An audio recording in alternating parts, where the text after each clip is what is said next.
Thank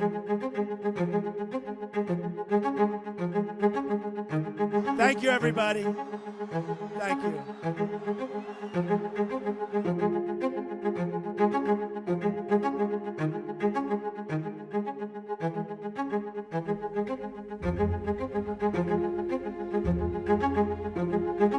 It undermines the credibility of the entire White House press office No, it on day doesn't. Don't be so overly dramatic about it, Chuck.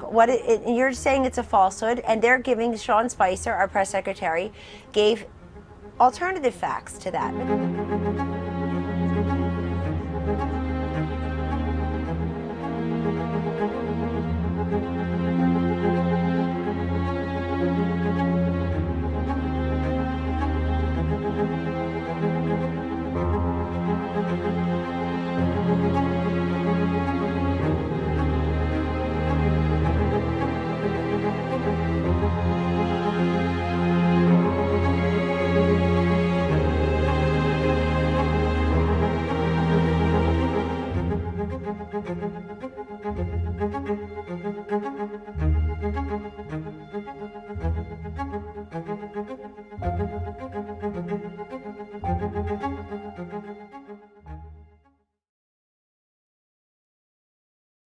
Hi, welcome to Washington Post Live. I'm Ashley Parker, White House Bureau Chief here at the Post, and our guest today is Kellyanne Conway, Senior Counselor to former President Donald Trump and the author of the newly released memoir, Here's the Deal. Thanks for joining us today, Kellyanne. Thank you for having me, Ashley. So, as we both know, I covered you in the Trump White House. I managed to get my hands on an early copy of your book. I read all of it actually when I was home with my COVID positive toddler. I have a ton of questions about the book, but I first actually want to start with a photo that was in your office in the West Wing. And it was a photo of Trump's inner circle, yourself included, also Bannon, Reince, Spicer, Rob Porter, Hope Hicks, General Flynn, getting sworn in early in the administration. And I think a lot of people were struck by the almost the end of the administration. You were one of the only people in that photo still standing. And so I'm curious, why do you think and how do you think you were able to survive for so long in what was a notoriously difficult place to work? Ashley, it's a great question. I'm asked it often, and this is what I would say to you. It's a combination of things. Number one, I love my job. I took my first major public service job at the age of 50. Inauguration Day 2017 was literally my 50th birthday, and I loved public service. I found out very quickly that you can be one tiny molecule that's helping affect change and have great consequences on people's lives. And I liked being a part of that. The other thing is that I felt some people went there with maybe a little bit of ignorance, some with arrogance, some with both ignorance and arrogance.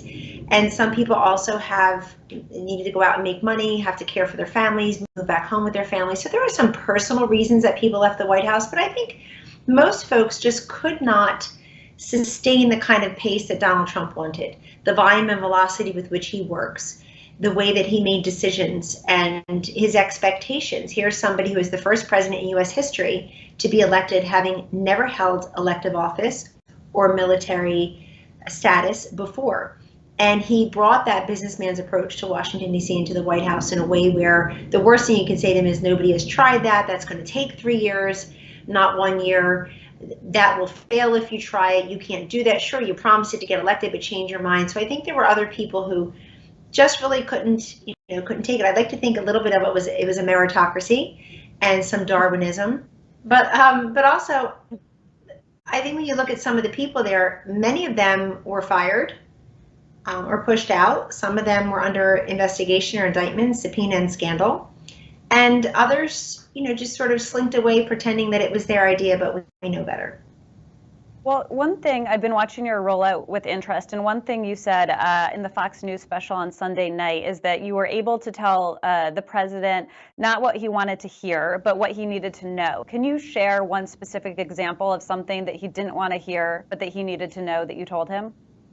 Yes, I have many. And one I write about in the book, Ashley, if people pick up Here's the Deal, they'll see this entire episode in the cabinet room on about May 4th, 2020. So we are in the middle of the pandemic, and the Fifth Circuit has upheld that part of the Obamacare repeal, where President Trump has basically gutted the Obamacare mandate, really the heart and soul, some people would say, of the Affordable Care Act. The Fifth Circuit upholds that, and they have an open question that can go to the Supreme Court or not. And I'm in the minority in the cabinet room telling the president, I have always been against government-run health care. I think there are many flaws here. I think one of the biggest lies told by an American president to her citizenry in recent years is you can keep your plan, keep your doctor. That was not true. Everyone will be insured, also false. But we were in the middle of a global pandemic, and the president had succeeded at the circuit level of having in his Tax Cut and Job Act feature of doing away with the Obamacare mandate. And I felt he should just take the win and not move forward with full repeal into the Supreme Court on Obamacare. And I also made the point that when President Obama himself hears that President Trump is taking Obamacare all the way to Supreme Court, he's going to get more involved in the campaign. We all know famously he told the New York Times and other outlets that he didn't want Biden to run. President Obama said, you don't need to do this, Joe. But if you talked about Obamacare, he might get a little bit more involved. I also talked about how women are the chief healthcare officers of our household. We are disproportionately a majority of the consumers and a majority of the providers. And again, we're trying to figure out everything that's going on with the global pandemic. I also asked Attorney General Bill Barr while we were sitting there to explain if at the time, two Supreme Court justices that the president had put on the court would in fact side with his point of view. And Attorney General Barr said, no, you can lose this 7-2, maybe 9-0. At the time, Ruth Bader Ginsburg was still on the court, God rest her soul. So it was a very fraught moment. And what I noticed, there were 20 of us around the cabinet room table, some Senate confirmed cabinet members, other senior advisors, including Jared Kushner and Chris Liddell and others, and Larry Kudlow. And I think 7 of us spoke up the entire time, but I was and he and I got into a heated debate about it, and I write about it in the book where I say to him, do you know what the number one issue is to your base? And he's like, my base. I said, do you know what the number one issue is to your base? And he went through the whole litany: immigration, abortion, inflation. No. The number one issue to your base is that 1 year from now, 2, 3, 4, 5 years from now, you're still sitting in that chair. You're still the president. That's the number one issue. And I was trying to help, move that conversation along. But I have many examples like that. But I think that particular example is one of a policy disagreement. But he's the president. He makes the final decision, and he did. He disagreed with me. I lost. I lost that debate. And also just sort of the men around me either trying to get in my way or not saying anything at all when they're in a meeting where they're meant to speak up and contribute. Well, so speaking of things he did not want to hear and things his base wanted, which was for him to stay in the White House, you are someone who did not say that the 2020 presidential election was rigged. You accepted the results that President Biden legitimately defeated former President Trump. You did so basically at the time, and you write about this moment in your book. I'm first curious, how did you come to this conclusion when so many people in his inner circle did not? A few things. First of all, he should have won the 2020 campaign outright and overwhelmingly at such high margins, comfortable margins, Ashley, that we're not even having this conversation. There is no January 6th. There is no Biden in the White House. I mean, we were in the middle of a global pandemic, and one argument could be, listen, folks, even if you don't like this, that, or the other, we are trying really hard to get our arms around this, and we can't change horses midstream. There's too much chaos, uncertainty, and turmoil right now with this pandemic. But that aside, I felt that with $1.4 billion, his reelection campaign, which had existed for 2.5 years plus by that time, could have gotten him the victory. And they were running against, I think, one of the most uninspiring Loch Ness monster of the swamp type of candidates in our nation's history. So he should have won overwhelmingly outright. Let me begin with that.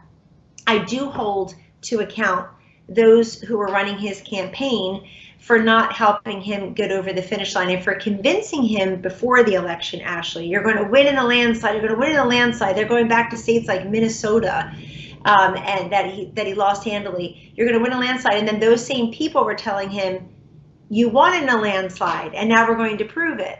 And they never came up with the proof. So he was being, I think, cajoled by supplicant after showman, after sycophant coming before the Resolute desk and giving him all these theories. Now, I'm heartbroken that he lost. Let me make very clear. It's not the result I wanted. I voted for him, and looking at this Biden-Harris man-made disaster of a presidency, I would prefer Donald Trump to be the president right now, because we benefited from so many policy accomplishments of President Trump. Putin was not in Ukraine. Our gas was not $5 a gallon. Babies were not hooked up to IVs in hospitals because their mothers can't find infant formula.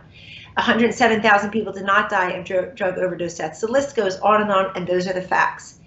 But all that aside, people kept promising the president things they could not deliver. I witnessed this through the transition, through the White House, and then he was witnessing it all through the campaign. If there was evidence, I told him, I said very publicly, you have every right to contest the election results until December 14th, when the electors certify the election results. Hillary Clinton had, Stacey Abrams still hasn't conceded that she lost somehow for a job that she's running for again. So you've got Democrats who have not certified a Republican presidential election this century. They refused to on January 6, 2001, January 6, 2005, and January 6th, 2017. Those are facts. Put that aside and focus on this. As the president is being told, we're seeing crazy things in Arizona. You're not going to believe what happened in Pennsylvania. You're not going to believe what's going to turn over in Nevada, in Georgia, in Wisconsin. He's being told that, and he's waiting for people to produce, because the president, takes people at their word when it comes to things like that. Last thing I'll say, there's a good movie out called Rigged, put forth by Dave Bossie and Citizens United. And I think people should look at it, because the difference between 2016 and 2020, when it came to Mark Zuckerberg and Facebook, in 2016, when I was a campaign manager, we ran 5.9 million ads on Facebook. We had such a larger digital ad footprint than Hillary Clinton did, because they had enough money to run all the TV ads. But we were going where the people were, and they were online, and we had to do that because we were understaffed and under-resourced. It paid off. People say, well, what did Mark Zuckerberg do in 2016? My easy answer, nothing. He just let the open forum be exactly that. We paid our money, we ran our ads. They also offered an embed to the campaigns. Ashley, Mark Zuckerberg took a lot of heat, as did Jeff Zucker at CNN, took a lot of heat in Silicon Valley for, quote, helping Donald Trump win. Why didn't you stop them? Why didn't you refuse to run the ads, et cetera? And I think they did this correction. I think the Zucker bucks do bother me, and I'm glad to hear that he's decided he's not going to do that again, because a lot of these state legislatures are banning private money like that through these C4s under the guise of election integrity. I mean, you mentioned 2016, and I do want to go back to a key moment in that that sort of ties in, I think, to something you write in your book. And as you know, former President Trump has been accused of sexual assault or misconduct by more than a dozen women. And of course, in 2016, the Access Hollywood tape emerged, which you write about. But the thing I actually wanted to ask you about is you paint a picture of Trump that would be virtually unrecognizable rather, to half of the country, as someone who is sort of the ultimate feminist and, as you write, girl boss. Can you help kind of square those two impressions of him? Yes, and I'm glad I stayed on the campaign after the Access Hollywood tape. I'm glad he apologized. And I was there. I'm one of the few people who told him about the tape, from a Washington Post reporter. First we read about it, then he heard it, then he watched it. And I saw his reaction. He didn't recognize it at all. He apologized that night. I'm glad he did. And I agree with him, Melania Trump, and Mike Pence, all of whom denounced those comments in very strong terms. The boss that I worked for on the campaign and in the White House was very good to the women and very good to working moms especially. Ashley, I looked up in a random meeting at 8:20 in the morning, call it a Tuesday or Wednesday. I just looked up as I was taking notes, and I quickly looked and I saw 5 working moms who had the highest rank in the White House in the West Wing, assistant to the president. Mercedes Schlapp, Sarah Huckabee Sanders, Ivanka Trump, Brooke Rollins, and me. And between the 5 of us, Ashley, we have 19 school-age children, 19. 12 daughters, 7 sons, at the time between the ages of 2 and 16. Now tell me where you're going to find women able to work at that level, at that status, in a busy place, it happens to be the White House, for a boss who happens to be the president. I know we can go look in corporate America. Maybe you have a handbook there at the Post. We can go look in corporate America where they brag to you that they have family-friendly policies, page 562 to 568 in the corporate handbook, and then you try to exercise those policies and you find out it's difficult. Do you have enough time reserved? And you can't go on Friday. You're going to have to miss the baseball game, the dance recital. This is a problem. This is all pre-pandemic, of course, but this is a problem. And I worked for a boss who was slow to anger, who was often had a great deal of humor, and I feel some people wasted their opportunity in front of him. If he said, "What do you see? What do you hear? What's going on? What do I need to know? Or what are people talking about today?" In addition to why we were in there, which was fully briefed and structured, I would watch people blow that shot all the time. And I watched a lot of the women come to him with substance, with policy, with something he hadn't heard before, something in a regional newspaper, or an individual who had called who was making a meeting to come and present, say, pricing transparency in healthcare or surprise medical billing. So he was a great boss to me, and he was very understanding and very compassionate. When my husband changed his mind about Donald Trump, which is fine, this is America, but seemed to change his mind about me too. And he was very compassionate and really stuck by me. So I have a question about that, and you write very candidly about your marriage in the book. But first, and you are not particularly critical of Trump in the book, but you are critical and candid of some of the other people you worked with, most notably, or among the notable ones, Jared Kushner. In his overly large portfolio was a punchline in Washington that was written about, but I want to just read a brief bit that you wrote about him in your book. You wrote, "If Martian attacks had come across the radar, he would have happily added them to his ever-bulging portfolio. He misread the Constitution in one crucial respect, thinking that all power not given to the federal government was reserved to him." Do you think it was a mistake for Trump to make him a senior advisor and bring him into the White House? Look, Jared Kushner is very smart. He's highly intelligent. His heart was in the right place to help the country, but it's fraught to have your family in the White House. For President Trump, though, this was natural. I mean, that was it. The Trump organization is a true family business. Jared is his son-in-law, of course, not his child, not his kid, but the other adult children, Ivanka, Don Jr., and Eric, all got out of college, and I think almost immediately started working at the Trump organization and did very well there, became experts in real estate development, The Apprentice. And I remember seeing a quote from Don Jr. at some point in early 2016, I believe it was, maybe 2015, Ashley, where he said, "Look, we've just always adapted and learned a new family business. We did real estate, then we had to do TV." And he said, "And now we're learning politics." And so it is a true family business for President Trump. And he's a great father who's raised wonderful kids, adult kids, and a teenager. And I think that was natural for him. The problem is this: if your family, the outside world, members of Congress, media, and then the inside world, other colleagues in the White House, don't feel comfortable questioning what you say. So you've got all this authority, very little accountability, and then there's this huge gulf in between the two. So I think Jared is very talented and could have worked on certain things, but he got involved in almost everything.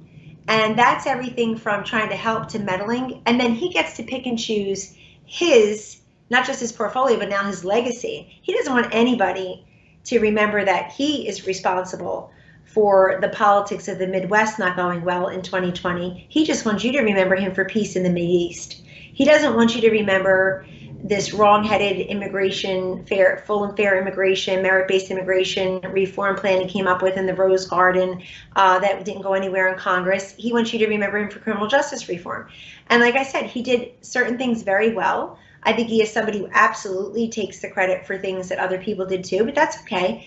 But he should give the credit to the president and the vice president. Their names are actually on the ballot. And I was just raised in a way where I'm respectful to authority and deferential at times. And I believe that the president, the vice president have their names on the ballot. So they're really the driving force. We'll see what he says in his book that's coming out this summer. But I would suspect, as many of his former colleagues in the White House and administration suspect, is that he's going to take credit for many things that were also brought forth by Senate confirmed cabinet secretaries, by the president himself, by other senior staffers. Look, if you were a junior staffer and Jared Kushner said, "That's on hold, that doesn't serve the president, that's not a good idea, who told you to do that?" Months of work could just be unraveled and be temporarily and eventually permanently put on hold. Also, I think it was very good as a broad stroke idea for the Kushners to invite Democratic senators and members of Congress to their Kalorama home to host them for dinners. But again, they're talking to them about issues that we have entire cabinet agencies and departments that handle. So it became confusing to them. And what did it do? I'm all for bipartisanship as a means, but not an end. And what did it really do? Every single Democratic senator who was invited there eventually went on to impeach Jared's father-in-law twice. So it sounds good-hearted. And Jared's just mean to me personally. And every woman watching this has had a colleague, particularly a male colleague, or 10, who have tried to throw logs in their path, who have gotten in their way, who have denied them and dismissed them and denigrated them. And in this White House, that was me for Jared. He just had it in for me. I think look, I don't have an Ivy League degree. I grew up very modestly. We have very different backgrounds.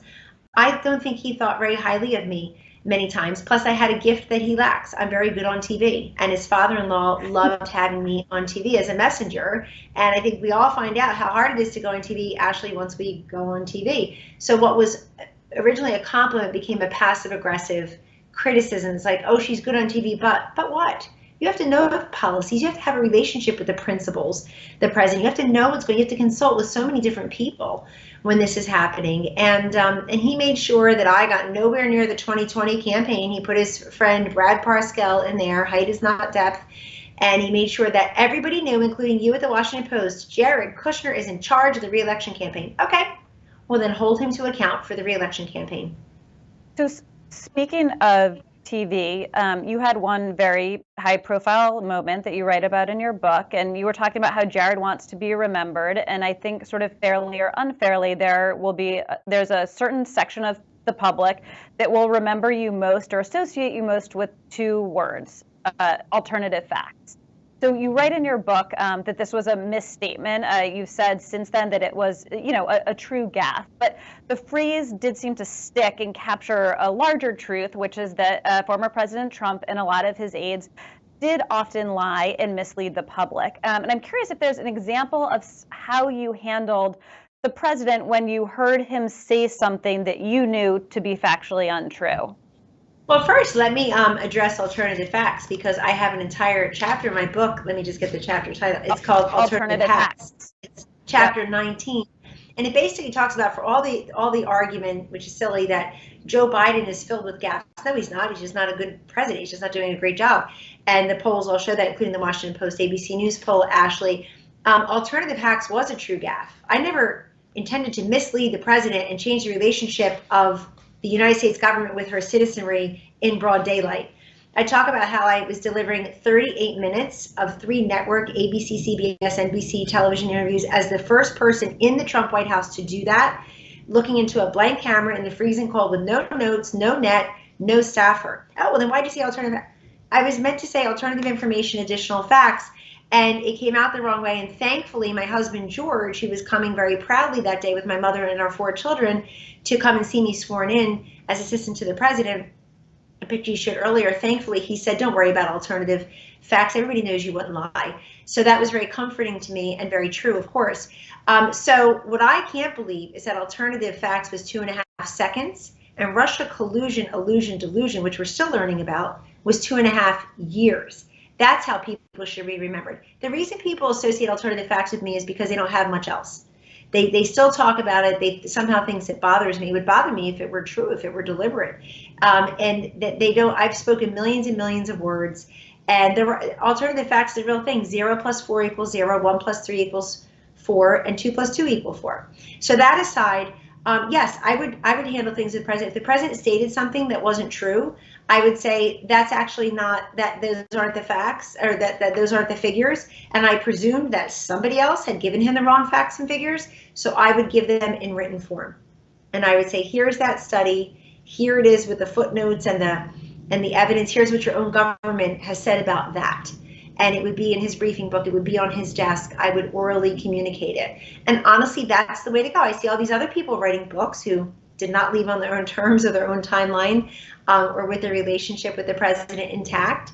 And they're pretending that somehow they couldn't speak up then. That's why they're speaking up now. Hey, Ashley, good Lord, everybody knows I spoke up then. And I'm speaking up now about some other things. But I feel that was the best way to handle the president, which was direct information, and to remind the president of 2 important things I'd like to say to you, because you're at the Washington Post, you have a big job there, Ashley, is Number one, Donald Trump presided over what I call the democratization of information. Whether you liked his tweets or not, and you all were obsessed with them, but whether you liked them or not, everybody at the same time, instantly and for free of charge, had access to a presidential communication. Whether you're the plumber on the job, the stay-at-home mom, the CEO billionaire, everybody got a presidential communication at the same time. Number two, I think even now, with so many words spoken, written, digitized, televised, I think right now as we sit here, this country suffers from what I call information underload on way too many topics. It is up to our leaders, whether you're in media or the White House or elsewhere, to make sure that we correct information underload, make sure that people have enough quality, valuable, and factual information on all the topics that interest them. And so I felt duty bound, even though I did not work in the press and comm shop, deliberately did not want to work in the press and comm shop, I felt duty bound to provide the president with information that he could then share with the public and cure that information underload. And then we have about 5 minutes left, so I want to do a quick speed round of a couple news of the day questions and then try to return to your book. So the first is, I know you were gone by January 6th, but have you been called to testify before the January 6th committee? And if not, would you testify if called? I have not been called, and I think that's because I'm the one of the few people who have no subpoenas, no scandals, no indictments, no investigations. And folks, calm down. The Hatch Act doesn't count. But so if I were called to testify, I would comply with a request to make myself available if I can provide any information. But I was very upfront on January 6th. I didn't know. I read about it in the book extensively. I didn't know what was happening. I saw a Don Jr. tweet where he was telling people get out of the Capitol, and I quickly turned on the TV, and then I went on live TV. I went on ABC with George Stephanopoulos and said exactly what I was feeling. I called the president, and I think I put in my book, I'm still in shock and not in awe. And I think it was a very, very sad and dark day in our nation's history. And then going to the Pennsylvania Senate race, was Kathy Barnett right when she said, quote, MAGA does not belong to President Trump, even though he coined the word? So it's a fascinating thing to hear from Kathy Barnett, who runs as a MAGA conservative, up there with Mehmet Oz and David McCormick, the other two, the two frontrunners who are still battling it out as we speak. They were all running as America First MAGA conservatives who wanted Donald Trump's support. Only Oz got that, but they all wanted it. And it's very telling about the president and the America First agenda, the MAGA movement, that they would all, the three top frontrunners with more than 8 and 10 of the votes, 80% of the votes, millions cast, would do that. So I think what she's saying is that, I think this is what she's saying, this is what I would say, is that our nation and our democracy, our Constitution, is such that principles outlive any president, that there are timeless principles and there are issues that we all care about. We want some issues to fail, others to prevail, that we all care about, that are timeless, that will outlive any presidency. But in terms of the MAGA movement, that is, he did coin that term. Those are his red hats. He did promise to make America great again, and did, and made good on those promises. So I understand what she's saying, and I agree with it in principle in terms of no one president, no one individual in this country can say, I own the immigration issue. I'm right on taxes. This is my border, etc. But in terms of the MAGA movement, of course he created it. I think if I picked up the Washington Post on any random day, they would say that. But Ashley, I think it's a good question for another reason.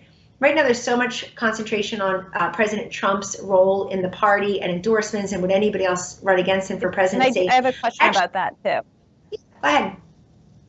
So on that topic, we've seen the RGA, we've seen Pompeo, we've seen former Vice President Pence all come out against Trump endorsees in recent weeks. You've seen Republicans largely vote in the Senate for the Ukraine funding bill that former President Trump criticized. And in a multi-candidate field, Dr. Oz could win, but with only 31% of the vote. J.D. Vance, who Trump endorsed in Ohio, won with 32% of the vote. I am curious, do you think something is shifting in terms of the power of his endorsements and/or sort of like the grip he holds over the MAGA base? Donald Trump is truly the leader of the party right now, but there are many people particularly those in elective office, who also stake a claim to the America First agenda. They were there to support it when President Trump was advancing it, leading it, signing it into law.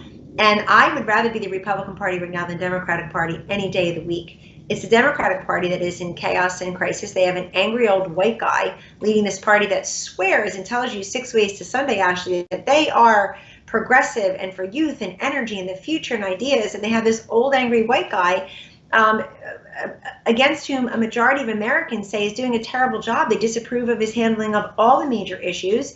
The CBS YouGov poll just this week said that the adjectives they associate most with him is distracted, incompetent, and divisive.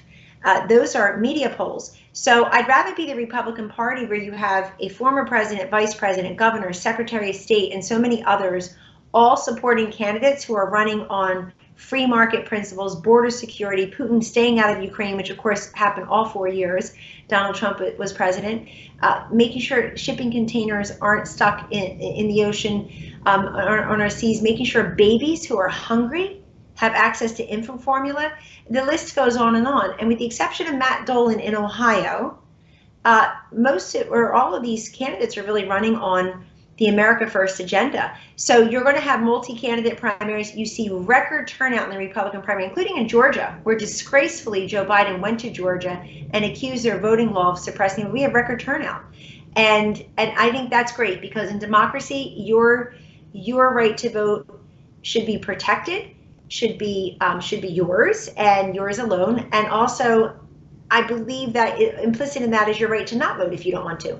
But we see record turnout. I think that's enthusiasm for the, frankly, America First agenda. I think Biden endorsing Kurt Schrader in Oregon, and he lost to a progressive, mostly socialist endorsed candidate by about, 20 points.